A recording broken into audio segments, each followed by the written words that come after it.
Assalamualaikum warahmatullahi wabarakatuh. Saya Puteri Janita binti Muhammad Jalani dari kelas 303. Hari ini saya akan membentangkan topik perentangan tokoh tempatan yang menentang British di negara kita.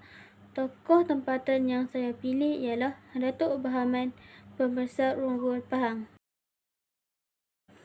Abdul Rahman bin Tuanku Imam Noh, lebih dikenali sebagai Datuk Bahaman, ialah orang besar yang menentang penjajah British di Sementan. Datuk Bahaman ialah anak kepada Tuanku Imam Noh yang berasal dari Kota Raja Aceh dan Rokia Abdul Rahman, anak perempuan Tok Setia Perkasa Sementan. Beliau seorang yang pandai bersilat dan mempunyai ilmu kebal. Kelebihan ini telah menyebabkan Bahaman digelar sebagai Semantahan oleh penduduk di sekitar kawasan itu, sehingga sungai yang tidak bernama ketika itu diberi nama Sungai Semantahan. Seterusnya menjadi tempat persinggahan British. Datuk Bahaman dikatakan pernah menjadi anak angkat kepada Bendahara Ali dan menjadi rakan permainan Sultan Ahmad ketika mudanya. Apabila Sultan Ahmad menaiki tahta, Datuk Bahaman terus menabur bakti kepada tanah airnya. Datuk Bahaman telah diangkat sebagai orang besar berlapan dan dianugerahkan gelaran Datuk Setia Perkasa Pahlawan Semantan kerana beliau telah menunjukkan sikap dan kebolehannya sebagai panglima dalam perang saudara antara Sultan Ahmad dan Adinda Baginda Wan Mutahir serta memimpin pasukan Pahang untuk membantu Tengku Kudin dalam perang saudara di Kelang, Selangor. Selepas kematian orang kaya Indra Segara, Datuk Bahaman telah dilantik oleh Sultan Ahmad sebagai orang kaya Temerloh. Dengan pangkat tersebut, kedudukan Datuk Bahaman adalah sederajat dengan orang besar berempat dan seringkali diajak berunding oleh Sultan Ahmad. Antara sebab penentangan beliau di negeri Pahang ialah hilang hak mengutip cukai. Datuk Bahaman telah menentang tindakan British yang melantik E.A.Y sebagai pengawal magistrat dan pemungut hasil di daerah Temerloh. Akibat daripada penentangan tersebut, beliau dilarang mengutip cukai di daerah kekuasaannya. Seterusnya, pembinaan balai polis. E.A.Y telah bertindak mendirikan balai polis di Lubuk Torua tanpa berunding terlebih dahulu dengan Datuk Bahaman. Ini mengakibatkan konflik antara Datuk Bahaman dengan British menjadi lebih serius kerana Datuk Bahaman menganggap tindakan British itu sebagai penceroboh kawasan serta mengancam kedudukannya. Yang terakhir ialah perlucutan jawab gelaran. Hak Clifford menganggap Datuk Bahaman sebagai penderhaka kerana keengganan beliau mematuhi arahan pihak British. Pihak British telah memaksa Sultan Ahmad yang merupakan Sultan Negeri Pahang ketika itu untuk melucutkan gelaran Datuk Setia Perkasa Pahlawan Semantan yang telah diberikan kepada beliau. Tindakan British itu telah memalukan dan beliau bersumpah akan menghalau British keluar dari negeri Pahang. Peristiwa penentangan ini bermula pada 16 Disember 1891. British telah menangkap 3 orang pengikut Datuk Bahaman kerana mengutip hasil hutan tanpa kebenaran. Tindakan British ini menyebabkan Datuk Bahaman dan pengikutnya menyerang balai polis Lubuk Torua. Peristiwa ini mencetus peperangan. Beliau melancarkan gerakan menentang British dengan bantuan Tok Gajah dan Mat Kilau. Pada 26 Disember 1891 pula, Hak Clifford mengetuai pasukan yang terdiri daripada 200 anggota tentera untuk menawan semula Lubuk Torua, tetapi beliau tewas dalam pertempuran di Kelubi. Clifford berundur dan meminta bantuan dari Singapura. Pada Januari 1892, British memaksa Sultan Wan Ahmad menamatkan Kebangkitan Rakyat Pahang. Pasukan tentera yang dinamakan Gerakan Sultan ditubuhkan. Sultan Wan Ahmad dilantik mengetuai gerakan ini. Gerakan Sultan ini telah menawan 11 buah kubu Datuk Bahaman di Bentong. Pada Mac 1892, Datuk Bahaman menawan semula Lubuk Teror.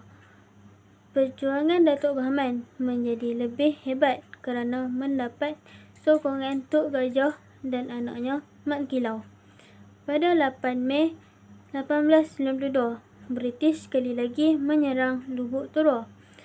Pejuang Pahang berundur ke Kelantan dan Terengganu. Di Terengganu, ulama Tok Ku Palah menyemarakkan semangat pejuang Pahang berjihad menentang British.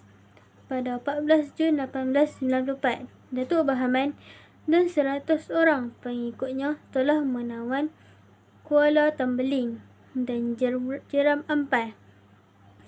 British bertindak balas menghantar Kolonel Walker untuk menawan semula Jeram Ampai. Datuk Bahaman, Tok Gajah dan Mat Gilau berundur ke Kelantan. Peristiwa itu telah menandakan berakhirnya perang menentang British di Pahang. Antara faktor kegagalan perjuangan masyarakat tempatan ialah penentangan bersifat setempat. Hal ini kerana penentangan masyarakat tidak meluas ke seluruh negeri. Faktor yang kedua ialah sokongan. Penentangan ini tidak mendapat sokongan secara menyeluruh kerana kurangnya sokongan daripada pihak istana. Faktor yang ketiga ialah kelemahan teknologi.